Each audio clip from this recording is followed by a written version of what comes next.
Hello, everybody. Welcome to I think it's our first video live Q&A. I am really grateful to the APBC for inviting me to come and speak with you all about settling in a new rescue dog. So hopefully you can all hear me okay. If you can, let me know. If you can't, let me know.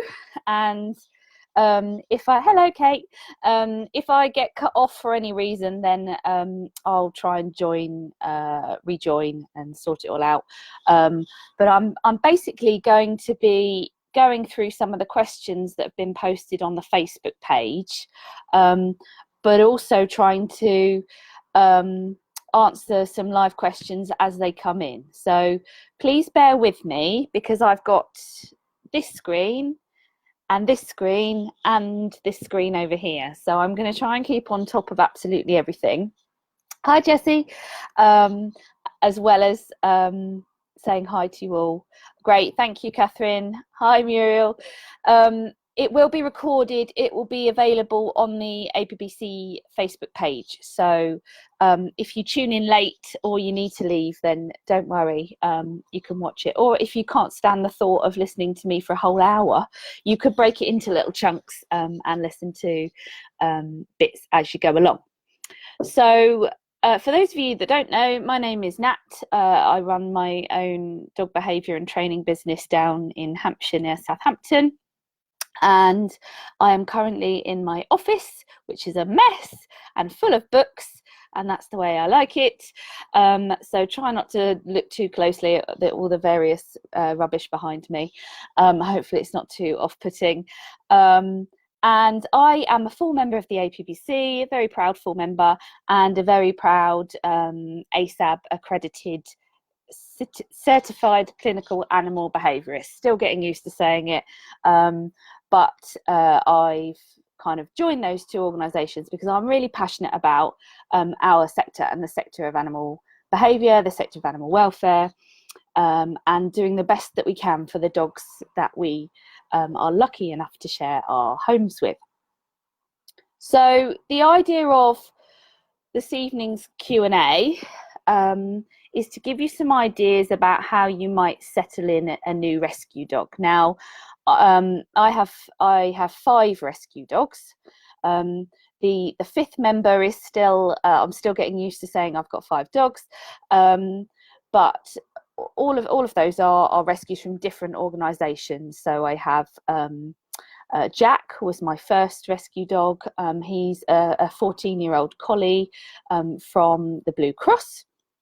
We got him when he was about 18 months old, and he's taught me loads of stuff about training and patience and time and when to move and when not to move and all that kind of body awareness stuff that you learn when you have a rather sharp collie and a very intelligent dog. Then I have Guru, who is from Lurcher SOS. He was adopted by us when he was quite young. His mum was found stray, and he's now 5 years old. And then we have little Mouse, who's actually here in my office having a little snooze. And she is from the RSPCA. My lovely friend Suze was fostering her, and then she came to live with us after I said I was just looking after her while Suze was on holiday. My husband didn't realise that, so she is probably about 5 or 6, not quite sure. The little scamp of the gang is Fish, little Jack Russell Terrier. He's just turned 1. And then my newest addition is the youngest of the lot. He is 11 months old, and he is an Irish wolfhound called Drax. So for those of you that might not have found his page yet, I am trying to document Drax's settling in. Now, the things that I do with Drax are relevant to all dogs, let alone whether they are rescue dogs, whether they're trauma cases.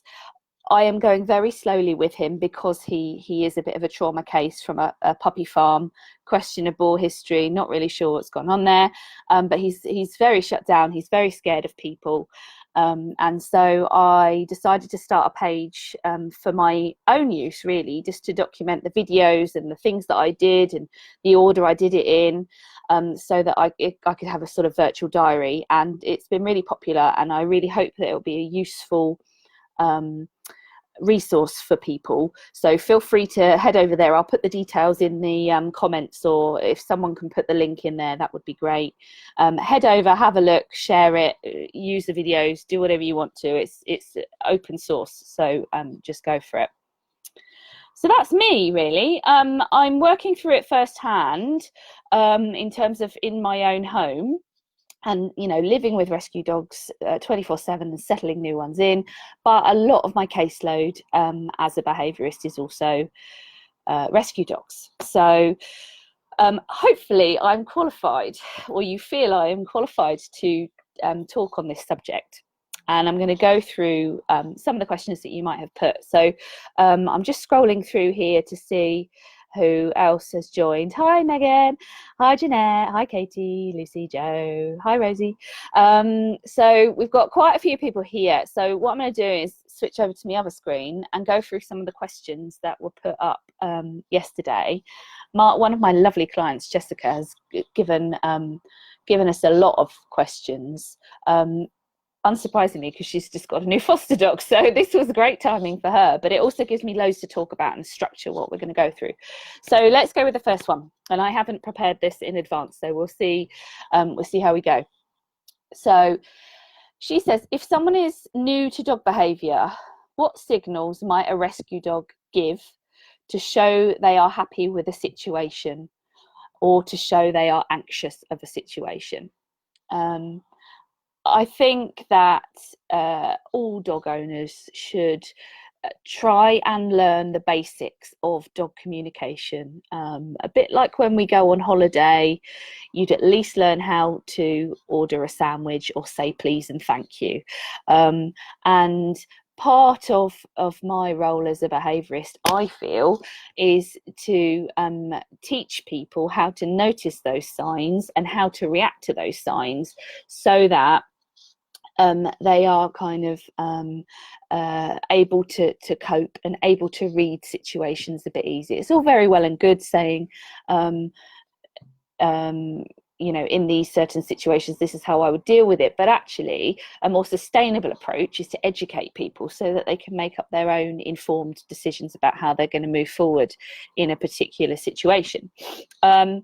So one really good book, I've got a few book suggestions here. There's loads out there. This is by no means, the only book to get, but I like quite simple booklets with illustrations. Now, there are a couple of things for communication. There's a little book which you could probably offer to clients, or even send out a copy with new adopters, for example, and it's got some sections on stress and just normal dog behavior, so that you can recognize slightly abnormal dog behavior as well.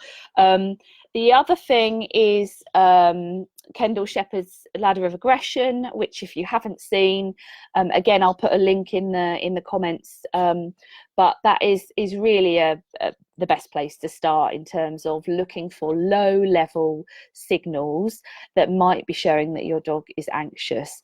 And I think that all of us that are working with dogs should be talking through those little subtle signals with owners, with our clients as we see them.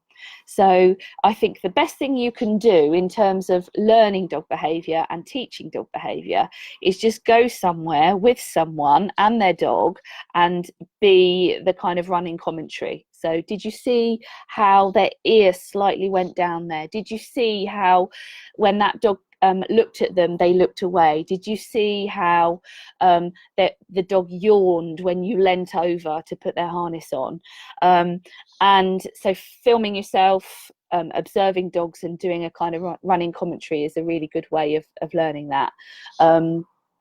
So in terms of signals, there are the lower level anxiety signals, things like disengaging, so turning their head away, walking away, licking their lips, yawning, their general body posture becoming more frozen or sinking down into themselves. They're really the things I would be looking for. And the answer to those behaviours is space. So if you are doing something to your dog that elicits that kind of low level stress response, back off. If you see someone else doing something to your dog and it's eliciting those low level stress responses, call your dog to you, ask them to back off, have a break if it's to do with some kind of vet visit or husbandry activity. So Ladder of Aggression, nice little book. Go and watch dogs with someone like myself, or someone that has a bit more knowledge of dog behaviour than perhaps you do. That would be my advice for anxiety, or noticing anxiety. So next question is, if you could just give 3 tips to someone welcoming a rescue into their home, what would it be? I've just come back from the best conference that I've ever been to. It was run by PACT, brilliant organisation, if you haven't checked them out, PACT. And it was called the Action Conference, and got to see some amazing speakers, including one of my kind of bucket list speakers, Dr. Karen Overall. And both her talk and Amber Batson's talk, who's a veterinary behaviourist, couldn't have come at a better time for me, really, with my experience and what I'm going through with Drax, but also just really reaffirmed to me what the right thing to do is with a new canine family member in your home. So if I was going to give 3 tips, create a safe place. Okay, so safety is your first step. 2, take it slow. Do not invite your family around that day to meet the dog. Do not try and fit 10 months of socialization into 10 hours. Let the dog rest, particularly if they have been in a kennel environment. They're going to need to sleep. So, you know, everything else can come in time, but just let them rest so that all of their physiology returns to some kind of normal level, and they are in a good frame of mind to approach what is now their new life. So that's 2. So that's safety, take it slow. What else would I say? Observe. I think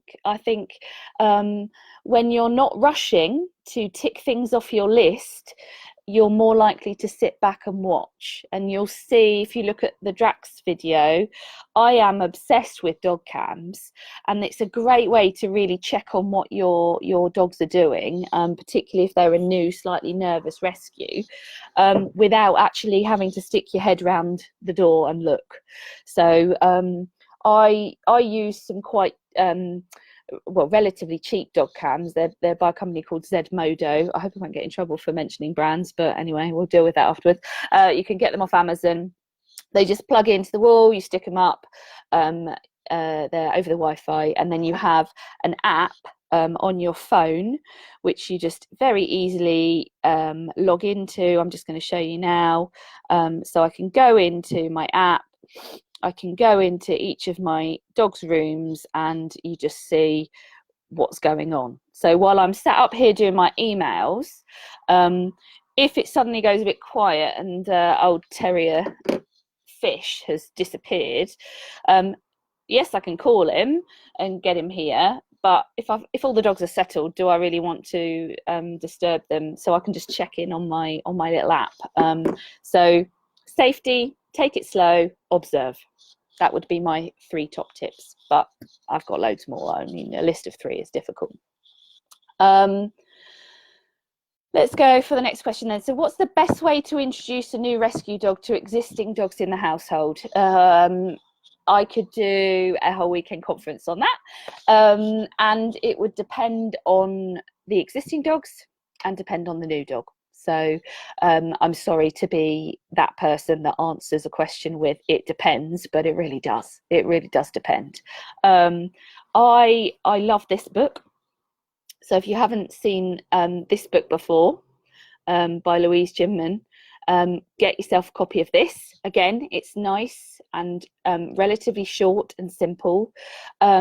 This actually starts the process from actually when you decide you might want another dog. So if you already have a dog and you're thinking of getting another one, this could help you decide what age, breed, size, temperament, play style is going to suit your existing dog, and then kind of narrow down what you want to be looking for. It's just a nice guide, really. But in terms of actual on the ground tips, a lot of the reputable rescues now will do visits. So they want to know that your dog is going to get on with the other dog. Okay. So a lot of the time there'll be either visits to the centre, or you could go for a walk together. And I think that's a really good way of building up a relationship before the dog comes into the home. So do as many of those as possible. And if you maybe have a bit of a shy dog that's your existing dog, or a dog reactive dog that's your existing dog, then just ask the rescue if you can take your time, really. And I've actually been with a few clients to go and help with the introductions and even help with choosing, because, you know, if I've worked with someone for quite a long time, I might see some things in the relationship or in the potential relationship that could be a source of conflict. When you come home, I always tend to have done some scent swapping already, whether it's really conscious things or whether it's just traveling in the car that smells of your dogs, and then you let your other dogs in that same car where the new dog's been. But I tend to keep everybody separate for quite a while and use baby gates. So my dogs generally aren't off lead together in the house until they have had scent swapping games, until they have met between a safe barrier, until they have had a couple of walks together, until they've maybe been off lead together in a more neutral environment. You know, maybe some people would say I take it too slow and I'm too cautious, but I would much rather do that than rush it, because I want my dogs to have lasting, effective, long-term relationships with each other and with me. And so if I rush it in that first 24 hours, I'm just setting the dogs up to fail, really. So in terms of the new dog coming in, I would definitely kind of show them where you go for a wee and where you go to sleep. So the basics. Think of the little tour around the house. This is where you need to go if you need a wee. This is where you sleep. This is where your bowl's going to be. Done. And then we're going to leave them to have a sleep. Your existing dog, we must never ever forget the existing dog, and we must be observing and making sure they're happy with all these things going on as well. So if it's going to be a case of you're going to change the layout of your house, for example, and there'll be a new crate somewhere, or the dog, your existing dog, won't now have access to a room because that's where you're hoping on putting the new dog, then set that up weeks before the dog arrives, just so that it's not all completely new. And just really take it slow. I keep saying that, but it's so important. And have a plan for if things go a little bit wrong. Okay, so maybe you have trailing lines, and if it all goes wrong, you can have one person each and you go in opposite ends of the house. But really, I would just take it slow till the dogs are ready. I mean, in my house at the moment, you just gradually start to let the dogs bimble in and put their head round to say hi to Drax. They've met through a gate in the garden as well, in the yard, so they can have a wander. I still let them into the separate 2 gardens so they can go and sniff each other's pee and where they've pooed. So that's the keeping up the kind of scent thing. And obviously I'm swapping toys and chews between them. So they all know he's here completely. Doesn't mean they have to have walked through his bedroom to have had an interaction with him. You know, it's a bit like pen pals. So we're doing it nice and slow, and how we kind of would with any new place we would go to. We'd figure out where all the important parts are, settle ourselves down, and then when we needed something, we know where we'd go. And again, that's going to reduce the stress for everyone involved. So hopefully that's okay. For that, I'm going to go to another one here. Anne, I don't know if you're there, but you have rescued an 8-year-old Podenco hound. Megan, this one's for you. How do you get them to walk on a lead when all they want is long training leash and going their own way? So I'm presuming you're having trouble with the dog wanting to exercise. I don't know this dog, so I can't give behavioural advice. I don't know how long you've had the dog either, but I would say if it's very early days, then training the dog to walk nicely on a lead is very low in my priority. Actually, I would be making sure that that dog felt safe, was building a relationship with me, mainly around food, and I would be, if they are able to go out and willing to go out, I would maybe be using a secure field where I could let the dog on a long line have an explore and a run. It's difficult to answer, Anne, I'm sorry, without more information about your specific dog. But I'd want to know also, is the dog pulling because the environment is just so exciting and they want to go and explore, or is the dog pulling because they're in flight mode and they're trying to get away and be as far away from the lady at the end of the lead? They're 2 very different things. So if you're here, ask. I'll try and answer. But hopefully that gives you a few things anyway. Joe has asked, how can you make the first vet visit for a booster the least stressful? He is fine with me handling him and examining him, but haven't got a clue how he will react to someone else doing it. We've started muzzle training, but we're still in early stages. He's 3 years old. I've had him for 4 months. Joe, again, I don't know the ins and outs, but it is really scary and worrying going on that first vet visit. And I would say make a plan with your vet. So don't let the first time that you've discussed the care plan be 5 minutes before your appointment. Depending on the layout of the vet, I would probably take him there, and if he's out and about, obviously in a car and walking, then I would take him there. If he's not, and if he's a bit of a trauma case like Drax is, ask for a home visit. It's the same care, and you know he needs his boosters, and if they can do it at home, then that resolves that kind of, how am I going to get him in the car, how am I going to get him out of the car, how am I going to get him in the concert room, then how am I going to get him out of the console room. My vets are brilliant. They're very accommodating to all of the weird and wacky things that I ask them to do, but if he's worried about confined spaces, then maybe having the jabs out in the car park would be a really good idea. It really depends on the dog a lot, but most of the time space is our friend, and depending on what he's been through, being indoors might be scary, so that's going to add to the stress of it as well. I tend to do some dummy runs before boosters as well. So with Jack, any kind of restraint or pinning him is a real trigger for him. He unfortunately grew up in a household where they were using lots of alpha roll dominance reduction type techniques. So hands on him, holding him still, are really scary for him.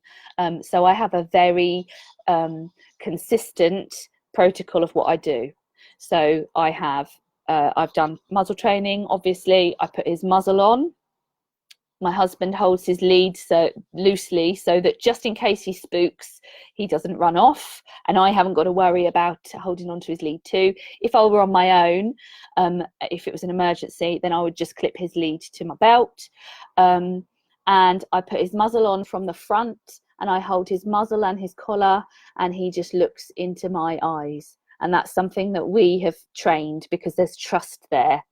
Then the vet comes up behind, jab, gone. Okay, then I can take the muzzle off. We play tug, we do all sorts. The vet can have a look at him from afar. But I would say that my biggest piece of advice for a vet visit is cut out the faff. Yes, it's important that your dog has a good experience at the vet, but if he just needs a jab, just get it over and done with. Do the nice stuff afterwards, or make a plan afterwards in the following year to build up positive associations with the vet. If you try and rush everything now, you're going to end up with him potentially being sensitized, with you potentially poisoning food in that environment, so that he then starts to think, well, if you offer me food, you might do something horrible to me. So there's all sorts of things there, but if you're not already, then work with someone that can help you through it, whether that's a member of the veterinary practice or your trainer or behaviourist. And that counts if you're a trainer or behaviourist as well, because sometimes we're a bit too close to our dogs, and it can be really useful to have another eye on the situation. I feel like I've babbled a bit there because vet exams are another passion of mine, and I could do another weekend on vet exams, but hopefully, Joe, that gives you a few things to try. Depending on how fearful he really is, there's also sort of pre-exam meds you could give, and that's something to discuss with your vet. A couple of my clients have had really good success with Celio gel, which is something that you just rub into their gums half an hour before they go in. But again, I'm not a vet, I'm not suggesting things, but sometimes it's nice to mention these things to your vet so you can have a real plan in place. Once you've got your plan, practice it, and then the only new thing on the day is the jab. Okay, let's have a look at what else we've got here. We've got, if someone is new to the rescue dog world, what sort of resources can they turn to learn about dog behaviour? Well, there's loads. I have these books here. I kind of went through my bookshelf, and I don't want to upset anyone here by having missed anything out, but I think this is quite a good start. So for your reading list, you've got The Art of Introducing Dogs. You've maybe got something on similar to this about calming signals, or just The Ladder of Aggression printed out. I really like this book, which again is quite client friendly, and has some really nice exercises and reminders about what is normal dog behavior, what isn't, activities you can use, and it just starts a really nice bonded sort of relationship. So that's a really nice one if you haven't seen that already as well. So do take a look at that. It's got some nice things. Communication is a two-way process and all sorts. And then we've got Karen's book, which is like a really good start for new dog owners. It's a bit of a sort of one-stop shop, really. So it's got some science in there, it's got some physiology in there, but then it's also got some behavior help at the back, and how to live with a dog. And have minimal conflict and know how to deal with that conflict. So there are a few suggestions there. The internet is obviously an amazing source of information, but also an amazing source of misinformation. And so my biggest piece of advice would be to find a filter. So find someone that you trust, that you can run things past. I say this to all of my clients: use me as a way of benchmarking whether you should read that blog by Mrs. Goggins, whether you should listen to Alan in the pub about the way he trained his dog, whether you should listen to your Uncle Henry about the trainer he uses. And that doesn't need to be anything more than just a quick email to say, do you rate this? You know, is this something that you would subscribe to? The APPC website has some amazing resources on it. It also has a register of APPC full members in your area. So, and pretty much all of us have our own Facebook pages. So if you're, I mean, not that advice is area specific, but it's nice sometimes when someone's local to you. So I would head over to the APPC website and have a look at some of the videos and the resources if you haven't already. Find out who's in your area, look up their Facebook page, you know, get involved in the kind of community that they will have built, because they're going to be a really fantastic source of information. And best of all, someone trusted to dispel some of the other advice that may not be in your dog's best interest or in your best interest. So hopefully that's useful. Let's have a look. We've got one more, I think. Oh, where was it? Scrolling. Right. From Jessica again. I've heard the settling stages described as 3 days, 3 weeks, 3 months, 3 years. How long does it really take for a rescue to settle in? Again, it's a bit, how long's a piece of string? And what's settled in?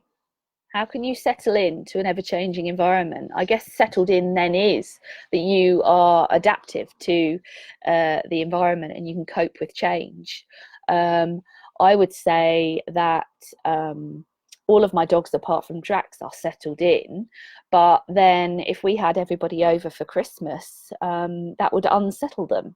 And I might have to do some work to fix that. So I never really see settling a dog in as a having an end goal.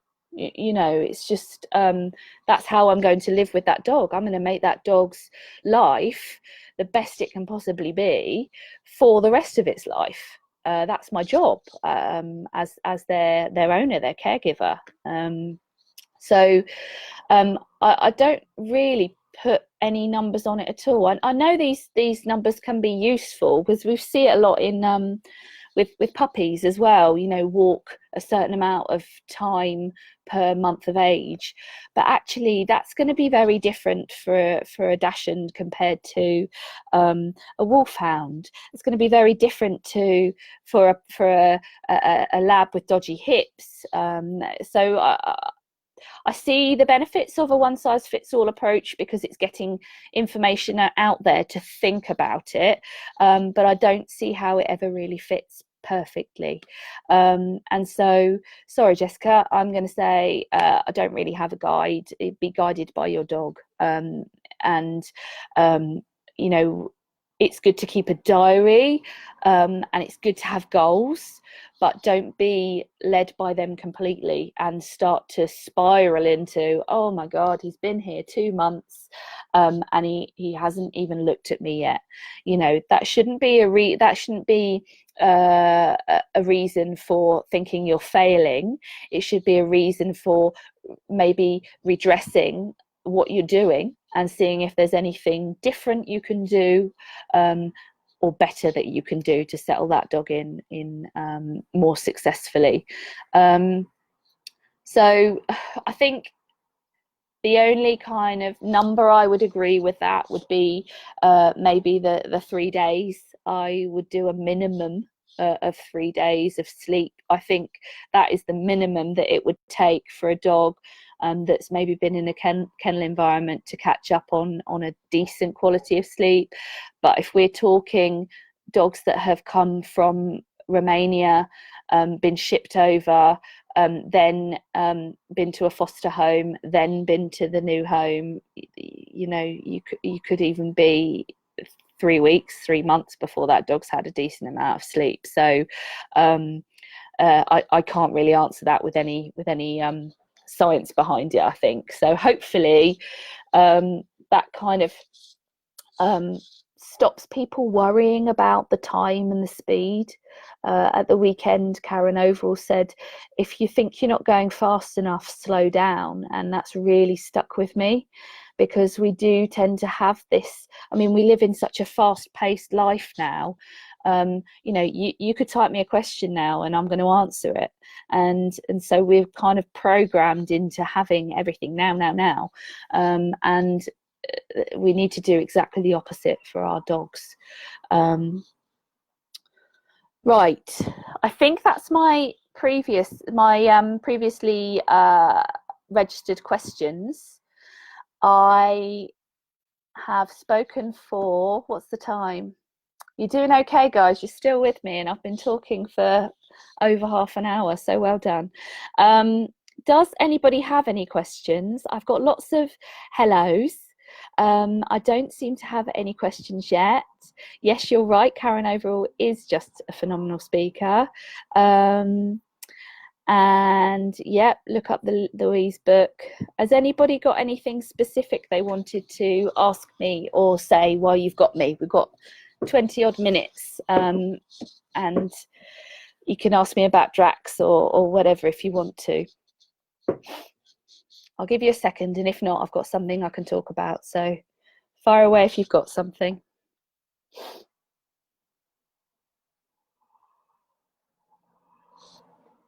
Thanks, Catherine. Okay, so Catherine's asked, how soon would you leave a rescue alone? Question mark. From the start. Again, it would depend. Depend on the dog's age and the dog's experience. So that's where the dog cams come in as well. So I would probably take advantage of the fact that that dog's going to be hungry and tired and a bit overwhelmed by everything that's gone on. So literally bringing that dog home on day dot, you know, here's your toilet, here's a snack, here's a bed, baby gate, dog cam, I'm going to go and poodle around in the kitchen for a bit, so that you've given them given them all of their kind of low level needs. You've kind of filled their belly, emptied their bladder, given them something nice and comfy, and then stay in the house but see how they deal with some separation to start with. And I would just go from there in terms of observation. It depends on your other dogs as well and how quickly you're doing your introductions with your other dogs. I mean, for me, because I'm in and out all the time, quite a big priority is that my dogs are happy when I'm not here. And that doesn't necessarily mean that I'm out of the house. It just means when I'm not available. So if I'm working in the office, for example, or I'm on this web call and they can't all be with me because Jack would be joining in. So they need to be okay somewhere with a chew. So I would say, Catherine, that I would start leaving them alone from the offset, but in a very gradual way, as we would with any puppy. So I would be in the house so I could deal with it if the dog clearly wasn't coping. And if you'd got the dog from a reputable rescue, you'll know a bit about the history and whether that dog is able to be left alone or not. So I would just have a sort of sensible approach, but definitely use my dog cam to observe from a different room maybe. I hope that answers your question. Anybody else got any other questions? Please feel free to type them. I'm just going to talk about one thing that I think is really important, because I'm sure we all are heartbroken by the posts that we see on Facebook about dogs that have simply runoff. So whether they've been lost from a motorway services in a handover, or they have escaped out of a garden, and it's just, you know, mistakes happen obviously, but it's so avoidable in many cases. I hate slip leads. I would never use them in the name of training, but in some traumatized dogs, these dogs should be walking on a slip lead as well as a harness and lead, for transport and for safety, even trips to the garden if they need to. I mean, I am fully aware that not everyone can set up what we've got set up for Drax, because I would question, if a dog does need to go on a slip lead as well as a body harness and a lead, should that dog be going out for walks anyway, really? But it is sensible to use things like long lines in the garden to start with, and certainly when you start to go out for a walk with a dog that maybe doesn't have a pet dog history, and has come from abroad or a puppy farm environment, then something like this. So I've got this for Drax. God knows when I'll actually use it, because we're not going out on walks anytime soon. But the last thing I want is him to be another flight risk dog. And so I'm just being as risk averse as possible. But this also gives me an opportunity to find a dog, because we live near the New Forest here, and I just dread to think how many dogs are kind of living feral, where they've run off and escaped, and no one can catch them because they're petrified. So I think that's I hope people support me on that as an important point, really, of safety, because the safety aspect of bringing a rescue dog home isn't only what you do once you get through the front door, it's what you've done between the rescue and your front door, just to make sure that there's no risk of a escape. So I'm just reading, sorry, I haven't frozen. Ella is saying, I have a French bulldog and he's an aggressive dog, which is so upsetting. What can I do? I'm scared to stroke him, but when we're playing, I can do whatever I want. Ella, I can't answer you on Facebook. I'm so sorry, but I can find you someone that can help you. And I don't know if you've used the behaviourist before, or you've got in touch with a professional, but let me know where you are. Email me, PM me, and I'll find you someone that can help you. It's a bit too involved, and I'd be here all night if we were asking. Personally, I don't give advice about dogs that I haven't seen in the flesh or got a behavioural history for, or a medical history for, which is why a lot of us that are so passionately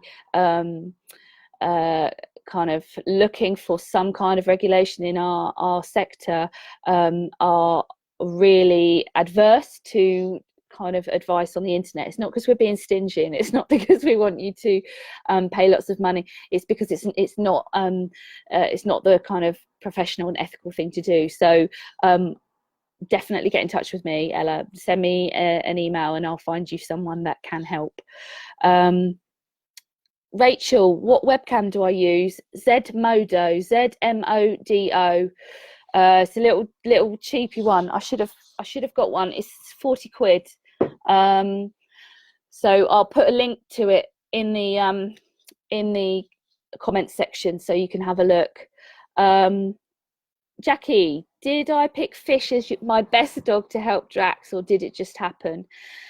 Very good question. I had this the other day on the Drax page, actually. They asked why, what about the other dogs? When are they going to meet them? Mouse has met Drax. She has decided that she's gone into retirement now. She has helped so many dogs in my work, and she's spent the last year raising fish. So she doesn't want to get involved, that's fine.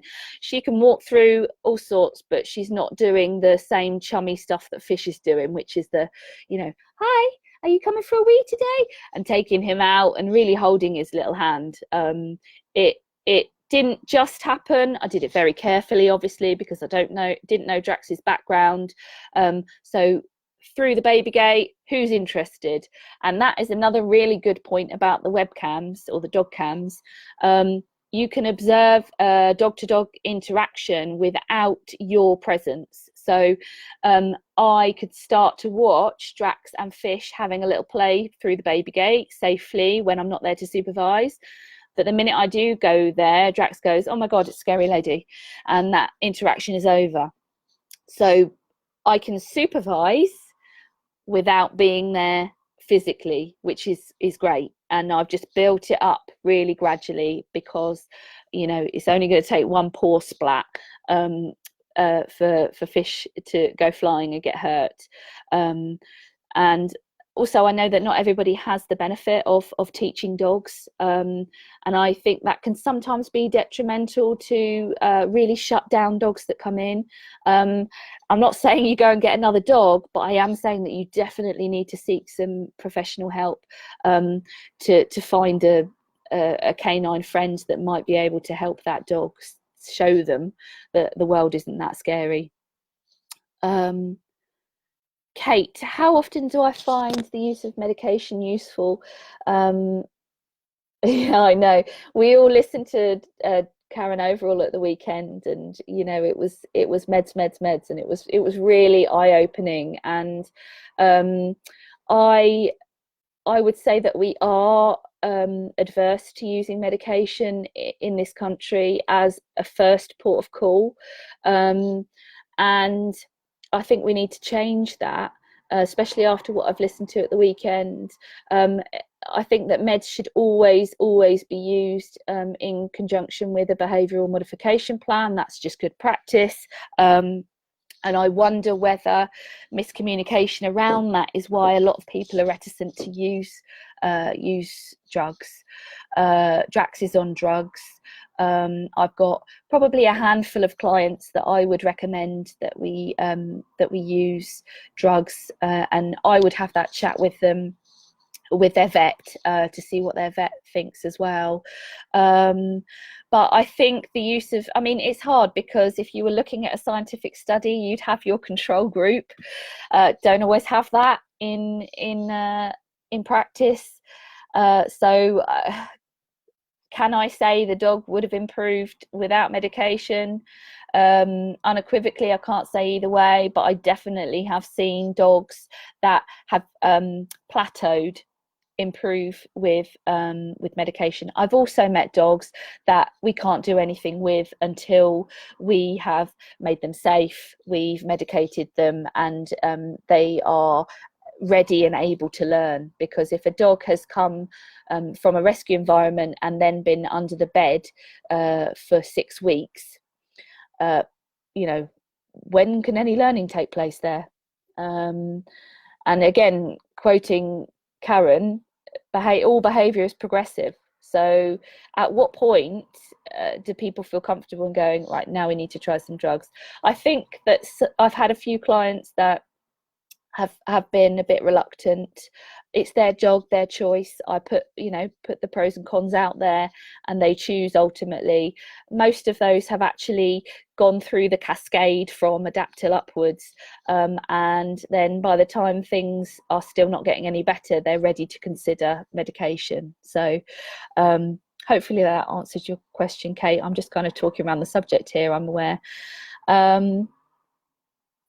Penel, yeah, amount of dogs go missing during transport is terrible.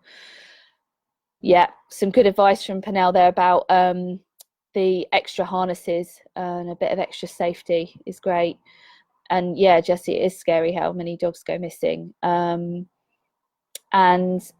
I think we also need to think about the equipment that we use with rescue dogs, because a slip lead, although it's useful, could have been the way that they've been caught. Obviously a slip lead is going to be tight, so the second they feel that tension, they might go into panic, and so it's like we were talking about earlier with the vet visit. It's having a plan. So if we do have to move a traumatized dog from one place to another safely, let's not just, you know, wing it and see how it goes. Let's make a plan of who's going to stand where, what we're going to do if he bucks in that area, where are we actually aiming to move him to. I loved Pamela Reed's talk at the weekend as well, where they actually have the crates on wheels, so they can move the dogs from one area to another with minimal handling and minimal stress, because the crate is a place of safety. So even to go to some of the exercise areas, they were wheeling them from one place to another, which I think is just a brilliant idea, and is going to reduce the risk, the flight risk, basically. Just having a look here. I don't think I've missed anyone or anything, but please shout if I have. Lots of you are still with me, which is good. Thank you very much. We've got 10 minutes, guys, so if there's anything extra you want to ask, then please do. Otherwise, I'm sure I can find something to talk about, because I do like talking about dogs, particularly rescues.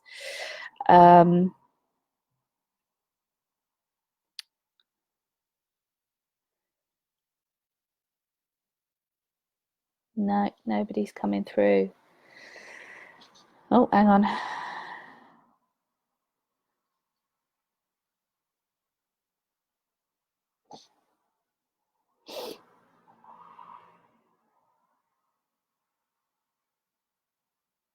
No, no more questions. So I'm just going to talk. That's okay. Okay, so let's talk about choosing your rescue dog. I think it's vitally important that you meet the dog and you choose a dog that's good for your lifestyle. So maybe this is more for the dog owners out there, or people hoping to bring a new dog into their existing dog family. Really have a good idea of what's going to fit and what isn't, and what your lifestyle is, because it's easy to be drawn in by a cute fluffy picture and think that you know, love and a sofa is enough, and often in a lot of the trauma cases that we see, it really isn't. Also, don't be afraid to employ help from a professional before you've even thought about a dog, or if you've met a dog. So I've worked with a client recently. They found a dog at a local rescue kennels and wanted my take on it. So along we go. We have a little play with the dog, and you know, we get to know them a bit, rather than just looking at a sob story and a cute picture, which we all fall for. I mean, look at me, I've got a wolfhound now because of that, but hopefully I can make it work. I've got a real question, so I don't have to keep talking. So Megan, advice about considering the type of restraint for the animal, how and why and where to move them is so applicable for equines as well. Good point, really good point. Especially triggering a response from the restraint on the head collar. Yeah. My equine behaviourist friends will know that I am not a horsey person at all. I'm the equivalent of, you know, talking slower and louder to try and understand horses. I just don't have any experience with them. I find them fascinating.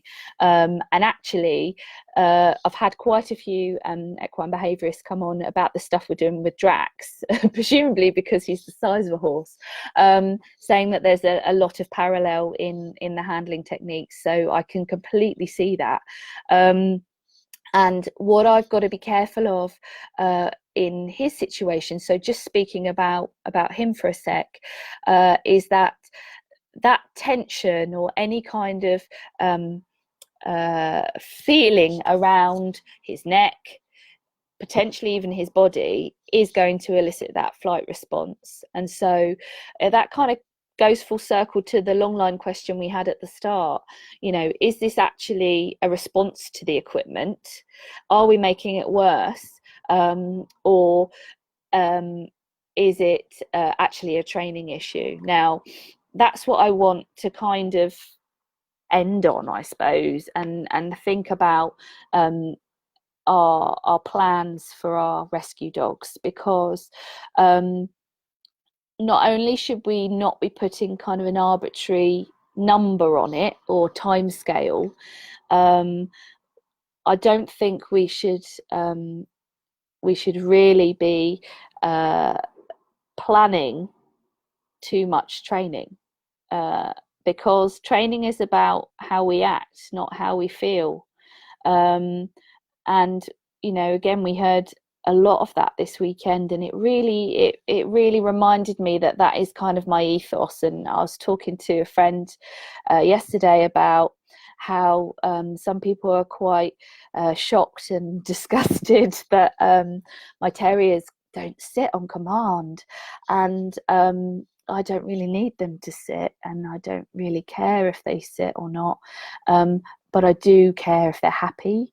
I do care if they have a good relationship with me. I do care if they look to me when they're scared. I do care if they look to me when they're happy. And they're all the things that I would rank as my priority with a new dog, whether they're a rescue or not. But I think sometimes with a rescue dog, they may have had a bit of a dodgy past. And whilst we shouldn't be, glamorizing that and overcompensating for a bit of a dodgy start,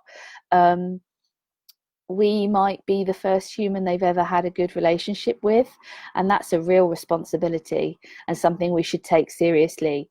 So to the trainers out there, if you have people with a new rescue dog enrolling on your class, make sure that is the best place for that dog to be, because a lot of the time we're booking on to 6 to 8 week courses, and you kind of look over and you think, not sure if that dog's coping, but we let the course run out, or we do a few sessions and see how it goes. That dog needs help in the home, and that's where it all needs to kind of start. And so I think we need to be braver at identifying dogs that are struggling, owners that are struggling, because they've gone somewhere to get a nice little fluffy family member. And so addressing that, I think, is a really good way forward. Got one last question.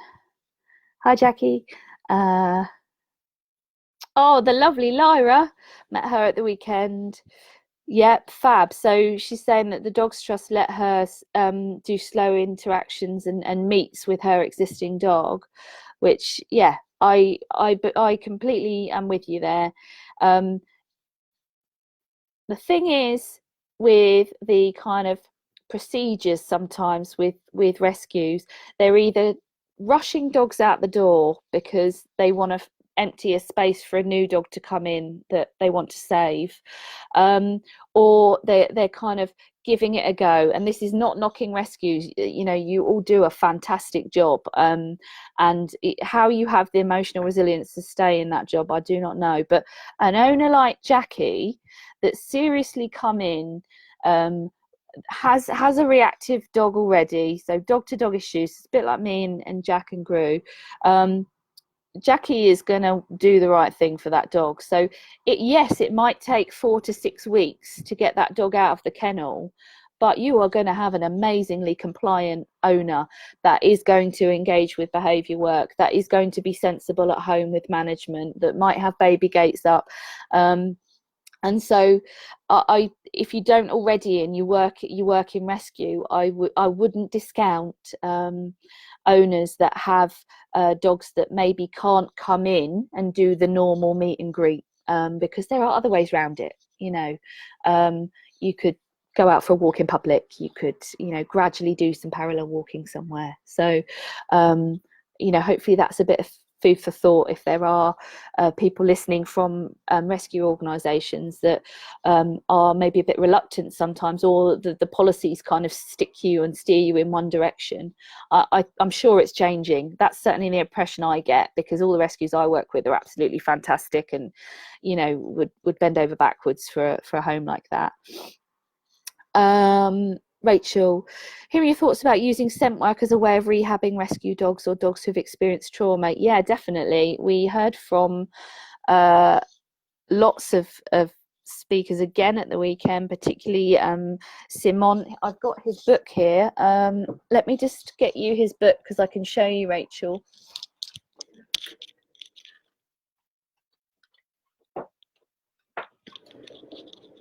If you're a scent work geek like me, then get yourself a copy of that.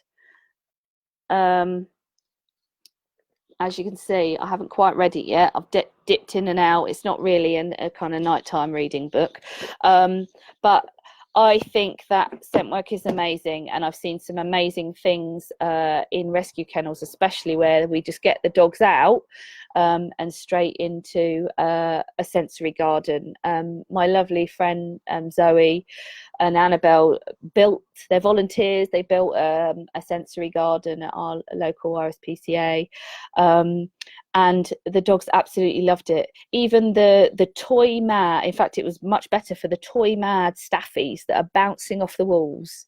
You get them straight to the sensory garden to start with, and suddenly everybody's, you know, coats weren't being shredded on the way to the exercise area. So yeah, really good point, Rachel. And I think sniffing and scatter feeding, you know, we're not talking you know, advanced level tracking or discrimination between scents. Obviously, if you want to go there, brilliant, that's great for dogs, but just something as simple as scatter feeding some treats can be really, really beneficial for stress levels, for arousal levels, all of the things that that rescue dogs might struggle with and be experiencing in kennels.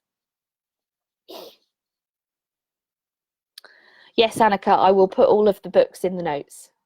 Right, time is up. I've gone over a minute. Sorry, Rosie, if I'm taking up time. Thank you so much to everybody that has joined me. I hope it's been useful. I have no idea what I have babbled on and said, but I hope it's been useful. And we have a recording of it, which I will never watch because it's so embarrassing watching yourself back. But thank you to the APBC for hosting me, and I hope it's been useful to everybody that's listened. This will be available on the Facebook page, so please share away, and if there's snippets that are really useful, let me know. If there's further information that you want, then please let me know in the comments, or you can message me on Facebook or send me an email. But thank you so much. I'm going to go and have my tea and a glass of wine, and I hope you all are too. So have a lovely evening. Thank you. Bye.